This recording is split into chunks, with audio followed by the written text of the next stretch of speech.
raha eo mitenena amin'ny indray ohatrany mitenena totsy izay tsy anana teny tsara lahatra ka okenao miteny ka androany ao anatin'ny teninao hietry ny mofo atakatra ny saina irehitra ny fanahy hietry ny mofo atakatra ny saina irehitra amin'ny anaran'i Jesosy Kristy isika rehetra mandeha. Amen. Na dia efa mifanelanelana ara-metatra isika dia antany mafimafy azafady dia eo akaikinao ina ny vaovao ina valiana nozy mba olona anankiray hoe mba mitenena ina mba enao tao mibadiko hoe kasibosy azafady toko ina ny valiany Alléluia. Makasirika manokana ny pasteur Netsura Zafimandraty sady izay sady ilay koa ara-panahy novadiko misaotra pasteur satria nampianatra tokoa ianao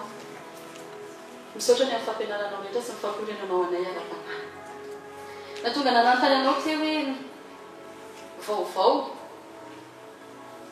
dia hoy pasteur Netsura efa nitoriteny tamin'ny farany teo hoe tsy atahotra vaovao ratsy miseho amin'ny tele intsony ianao.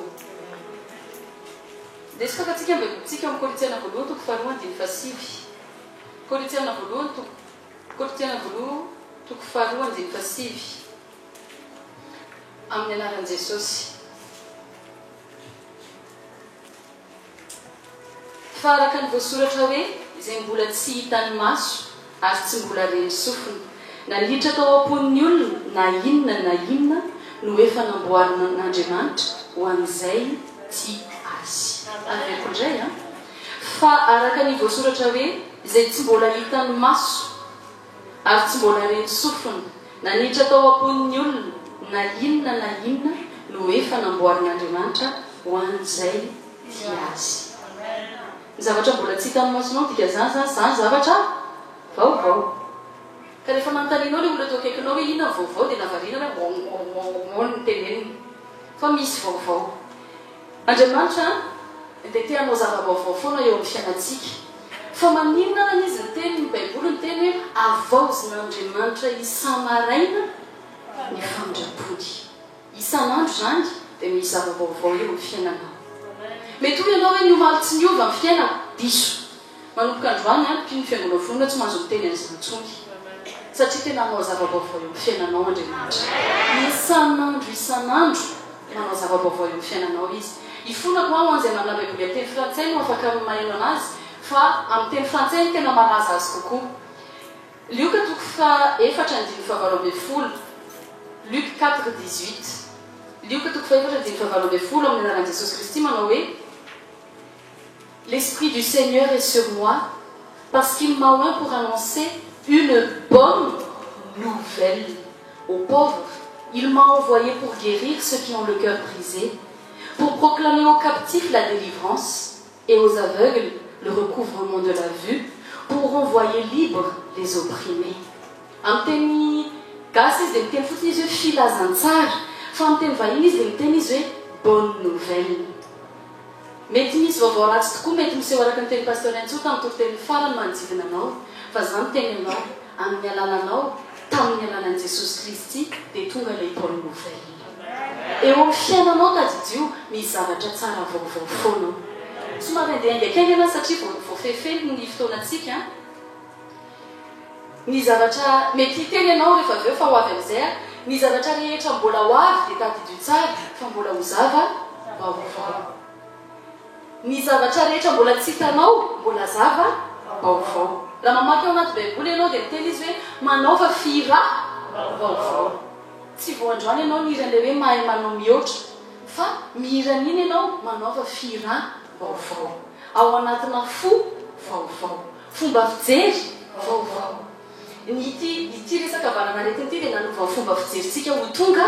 vaovao. Raha mbola ny fomba fijerinao tao anatin'ny confinement ihany ny fomba fijerinao amin'ny ho avy dia adiny tany ianao zany.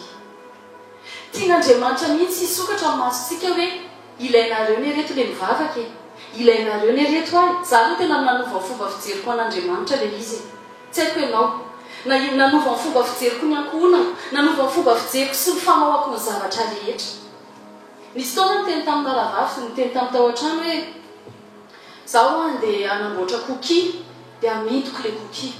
zay tsy hoe tena hoe tsy mananinina intsony fa hoy aho hoe ovaiko ny fomba fijeriko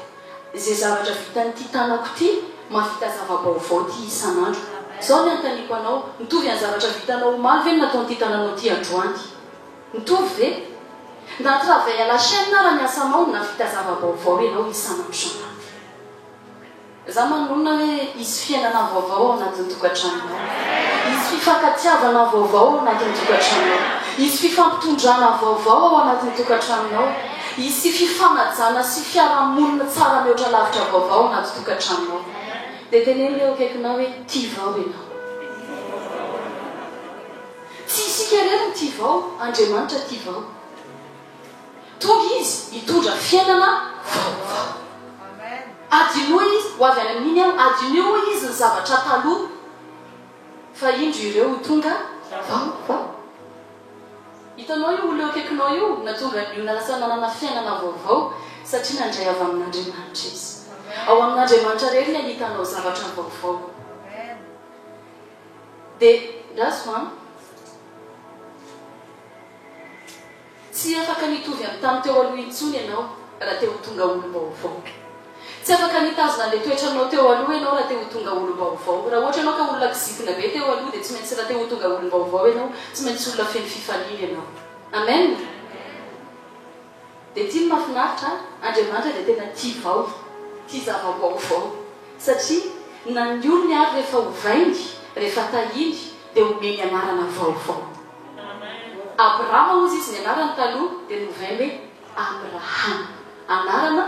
vaovao ao anaty baiboly dia misy an'izay mihitsy hoe ao amin'ny apokalipsy miteny izy hoe ary dia anonona anaram-baovao antsika Jehova tsy manina ny anaranao androany nakekakary rehefa tonga ny an-danitra io hafa anaram-baovao amen dia hoy ianao dia anokatra am-baibolinao ianao mpitoro teny toko voalohany andiny fasivy fantatro efa tsy maintsy ahitan'io ianao amin'ny tenenanana izay efa teo ihany no tonga indray ary zay efa natao ihany no mbola atao indray fa tsy misy zava-baovao akory aty ambany masoandro raha misy zavatra azo lazaina hoe ity ny vaovao dia le efa teo aloha tany amin'ny andro talohantsika ihany zany dia eo ianao manoka amin'ny teny ohatra ny contradictoire tsy voa eo ve ny teninareo hoe firam-baovao tsy voa eo ve ianao ny teny hoe any toizitsika iza ihany toko fa 5 andiny fa 7 azafady fa somary mandeha miakaingana fa somary betsabetsaka le tsika tsy miala fa tsy amin'ny miainga avy amin'ny tenin'Andriamanitra amen fa indro izao mahary lanitra vaovao sy tany vaovao ka dia tsy hotsarovana intsony ny taloha na omby ao an-tsaina akory azy fa mifali kosa sy miravoravo mandrakizay satria mahary izany aho fa indro mahary any Jerosalema ho fifaliana aho ary ny olona ho firavoravona dia eo zany ianao le manomboka manontany dia aizandray zany laza efa tsisy zava-baovao mba masoandro zao teneko anao io zava-baovao ho anao fa ho an'le olona taloha zava-baovao io olanao io efa nisy olona nandalo teo amin'io tadidio tsara tamin'ny 1920 efa nisy varanaretina tsy takatry ny saina maneran-tany fa vaovao amintsika le izy satria zay vao niainantsika marina sady sainao niaina tamin'ny 1920 fa aminao le izy tsy zava-baovao eto mba masoandro zavatra efa nisy io fa ho antsika zay miaina azy aty aoriana dia amintsika le izy zava-baovao tiako tenenanao dia zao hoe manana tanjona be dia Andriamanitra manome antsika zava-baovao dia hitenanao koa nefa raha io ten'Andriamanitra ao amin'ny Isaia io dia hoy izy hoe aza manontany ny lasa akory zao foana misy teny izay amin'ny teny vahiny miteny hoe ne demande rien au passé il n'a rien de nouveau à te dire ny lasanao efa lasa iny efa tsy zava-baovao iny mandrosondray amin'ny fiainanao le hoe isy zava-baovao indray minondray ianao fa isy zava-baovao indray raha hoe ianao hoe marary azy ao dia teneko anao afaka ny anome hery vaovao anao sy fahasalamana vaovao anao Andriamanitra afaka ianao indray ny avita marathon raha ianao taloha na lenilengy fa zao teneko anao manazava-baovao eo amin'ny fiainanao foan'Andriamanitra hoy izy hoe amorona lanitra vao sy tany vaovao atsika indray izy zany teny ianao raha tsy mintsony ianao hoe isy zava-baovao eo amin'ny fiainanao dia ianao no mantiantoka indrindra satria ianao zany dia olona prisonnier lasanao prisonnier ny zavatra efa vita sy efa lasa mitovy amin'ny fomba fijery raha mbola hitovy amin'ny fomba fijerinao taloha ihany ny fomba fijerinao amin'ny hoavy dia tsy nandray an'ilay zava-baovao avy amin'Andriamanitra ianao rehefa manolo tena ho an' Jesosy ianao dia manana fiainana vaovao inona n'ilay tanjon'Andriamanitra amin'ilay zava-baovao ny tanjon'Andriamanitra ny zava-baovao eo amin'ny fiainantsika dia ny tanjony mba hiatsara kokoa isika ny tanjona manana zavatra vaovao dia zavatra tsara misy olona ve manana zavatra vaovao dia zavatra tota no tiany zavatra efa simbasimba krimbrimbona fa matoa Andriamanitra manome zavatra vaovao fiainam-baovao atsika dia satria tia anana tsara fiainana hiatsara kokoa indrindra za manona ny anaran'i Jesosy hoe ao anatin'izao fiainanao vaovao zao ainga vaovao anao izao indray le zavatra vaovao hodiavinao indray za manona hoe hiatsara mihoatra ny teo anao hiatsara ny fomba fijerinao hiatsara ny fiainanao anana fiainana fomba fijery vaovao indray amen zay efa lasa dia avelao iny mirakitra ho tantara nisy Isaia 5:24 azafady tompoko Isaia 5:24 koa atsangana ny efa ravahatry ny fony fahagola ary amboarina ny efa lao hatramin'ny fahiny dia ho avaozina indray ny tanàna rava izay efa lao hatramin'ny taranaka lasa ela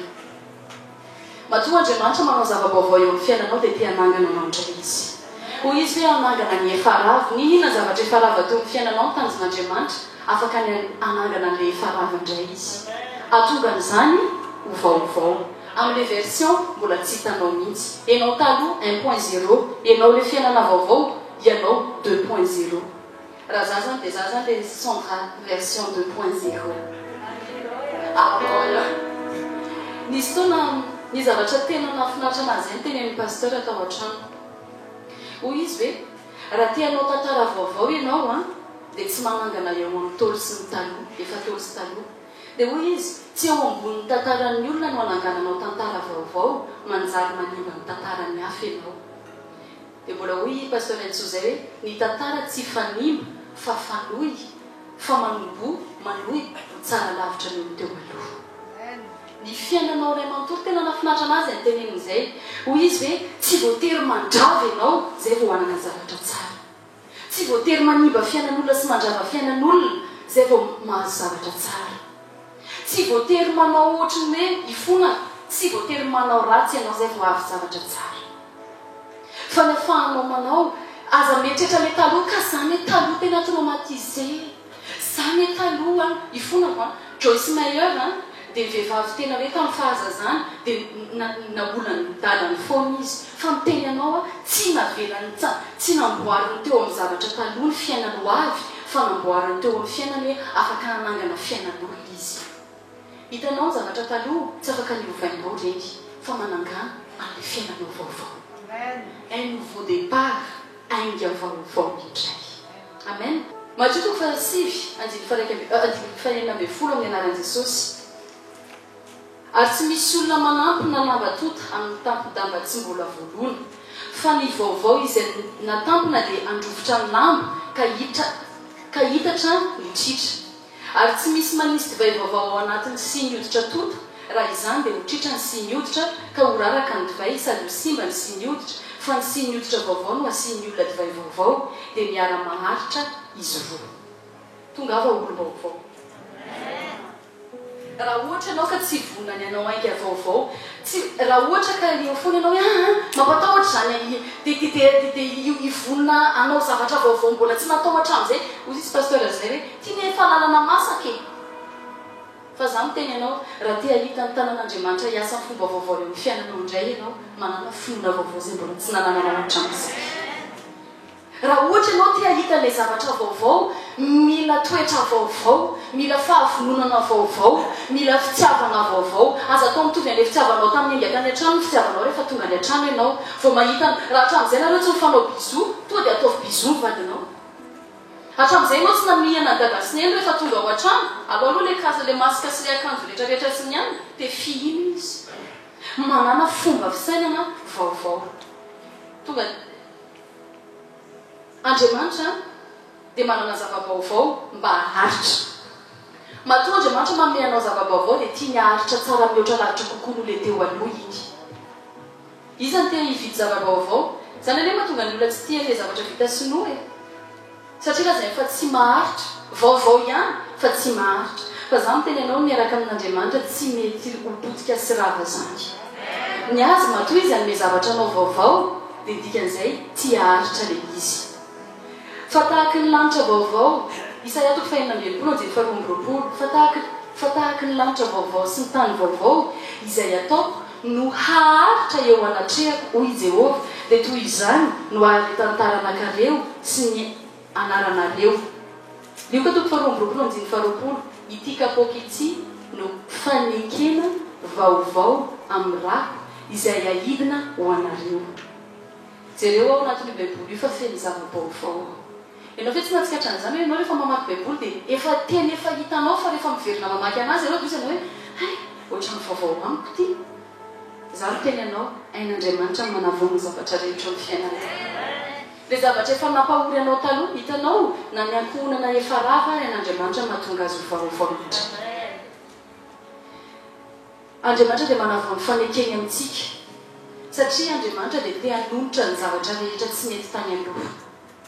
ny tiany Jesosy Kristy dia hoy izy hoe tsy hanana le fomba fisainan'ny fariseo dia tsy mba mitondra fampianarana vaovao tsy mitondra le bonne nouvelle ho an'ny olona izy tsy miteny amin'ny olona izy hoe hovonjenonareo afaka ny anana fiainana vaovao ianareo fa ny zavatra nitenen'ny fariseo dia nampatsiaro ny lasa foana izy hoe mpanota hoy ny razambe atsika hoe zao hoy ny annatsika hoe zao fa za miteny ianao ny tanjon'Andriamanitra ho an'ny fiainantsika dia isika ho tonga ho lasa olom-baovao eo akaikiny teneny le eo akaikinao olom-baovao ianao tia misy teny izay nahavariana anazy hoe ohatry ny kabary Jeremia 7:7 sy 7:30 amin'izany andro zany dia tsy hanao mintsony hoe ny iray no mihinana voaloboka marikivy ka ny nifiny zanany madilo indro avy ny andro i Jehova izay anaovako fanekena vaovao amin'ny taranak'Israely sy ny taranaka Joda dia hiteny ianao hoe ianao dia tsy mibaby izay zavatra tota nataony dada sy ny entany ninona tsy fahombiazany dada sy ny entany ninona fahotana sy nataony tany dia ny mahatonga an'Andriamanitra te hanao fanekena vaovao aminao dia tsy tiany hoe adilo hatramin'ny nifiny zanany no ny fahotana nataony ray aman-dreny manomboka androany amin'ny anaran'i Jesosy atsangano ny tananao manonona fa ninona fahadisoan'ny olona tany aloha rehetra ny razambe rehetra dia tsy mahazo manapaka aminao intsony izany ianao ny taranaka fara manjimbonao fa manonona kosa taranaka vaovao manomboka eo aminao olona vaovao manomboka eo aminao toy ny mbola tsy hitan'ny olona hatramin'izay taranaka vanona mihoatra lavitra no teo aloha vaovao eo amin'ny fiainanao manonona fa na fomba fiasanao ara ho fomba fiasa vaovao ny fomba fisainanao ho fisainana vaovao hoy tenin'Andriamanitra ary tonga ianareo amin'ny tonga ho amin'ny fanavao zanany saina amen somary andingana kely any amin'ilay fanavaozana ny saina mila fomba fisainana vaovao aho fa hanentsika kely azakazaka kely mila fomba fisainana vaovao raha te hanana fiainana vaovao ianao anangana fiainana vaovao dia mila fomba fisainana vaovao efesana toko 4:7 sy 4:8 fa mbola ho avaozina kosa ianareo amin'ny fanahin'ny sainareo ary mba ho tafianareo ny toetra vaovao izay noforonona araka an'Andriamanitra amin'ny fahitsiana sy ny fahamasinana momba ny fahamarinana teneny eo akaikinao toetra vaovao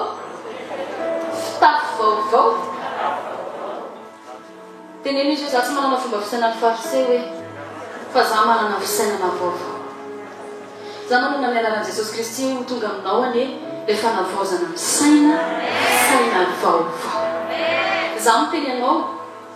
raha ohatra moa ianao ka miseho concentré amina zavatra anankiray ka ty micro ty foana ohatra ny resahako raha resahako inenina sy anaovako fikarohana na inenina ity dia lasa spécialité ako ty raha inenina raha ohatra ianao ka te hanana zava-baovao manana tsikitsiky vaovao manana fisainana vaovao tsy le miaingitraingitra ao tamin'ny taloha ny anahy aloha le koki dia iretanay tory ao an-trano hoe ndry le vadiko ary mba manoana anay ery mahita namana biscuit izy hoe ho amidy tsy miraharaha mihitsy izy hoe ety io sa tsy ety fa manana fomba fisainana vaovao izy manaiky izy hoe ay fisainana vaovao ty ananan'ity andety hotomana merci kichéri manana fisainana vaovao aza mietrehtra ny tenanao hoe fa grand be loatra zany tsy fisainana vaovao zany tongava ny fanavozana saina hoe zay vitan'ity tanako ty dia ataoko io vadiko io zao ny anazy manana zavatra tsy matreka izy dia manana fisainana vaovao tsy takatra saina andao anao an'izao andao anao an'izao hitanao rehefa ianao le mpitondra an'ilay zavatra vaovao ao an-trano dia mahafinaritra le manaraka anao ny olona tsy tia manaraka olona tolo zany ny olona tsy tia manao hoe ty koa tena tsy miova mihitsy fa ny tia ny olona dia olona vaovao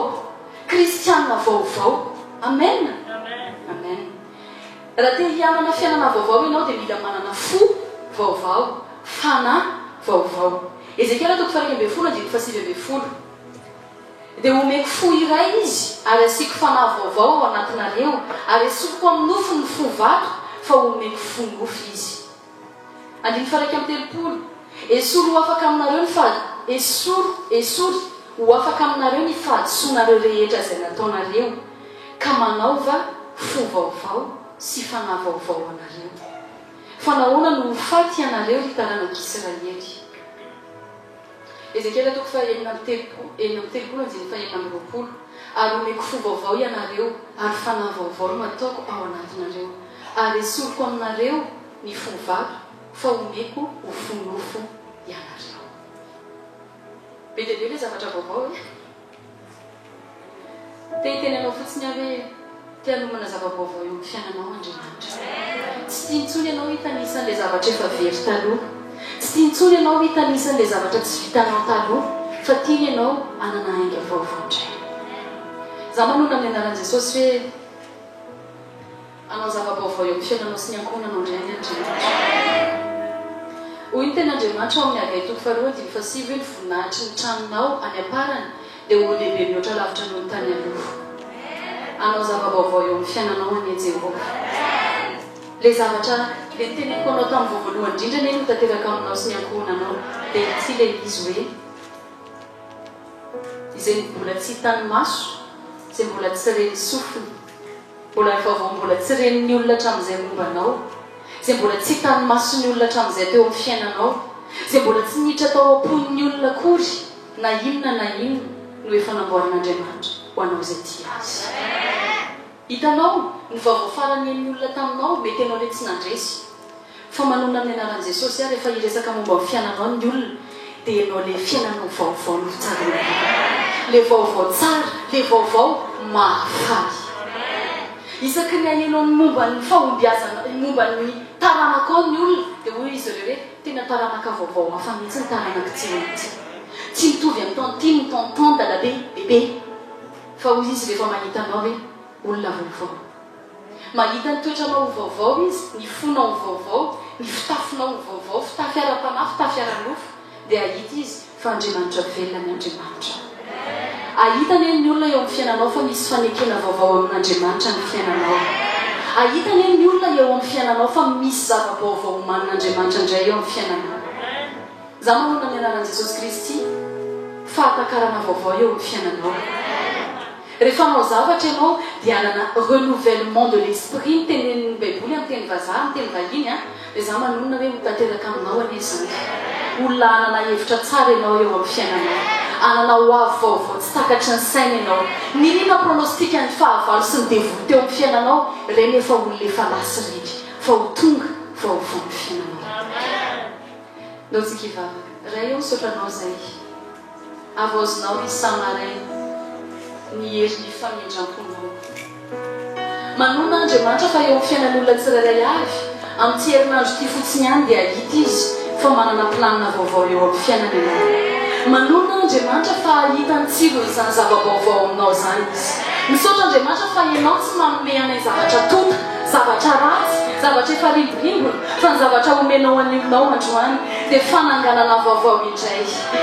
atsarana vaovao indray fomba fisainana vaovao indray fomba fijery vaovao indray manona fifankatiavana vaovao anatin'ny tokantrano sy ny ankonan'olona tsirairay avy mahita fomba fijery vaovao indray eo amin'ny fiainan'olona tsirairay avy manona fahanao fanekena vaovao amin'Andriamanitra indray andeha ianao sy ny antonanao sy ny hoavinao fanekena vaovao ifamatotra amina hoavy vaovao tsy takatry ny saina ny fiainanao ray manontolo manolona amin'ny anaran'i Jesosy Kristy ilay vaovao mafaly eo amin'ny fiainanao avaozinao amin'ny samana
Arabella ni wafu sun fiananao vaovao arabella le toetrany vaovao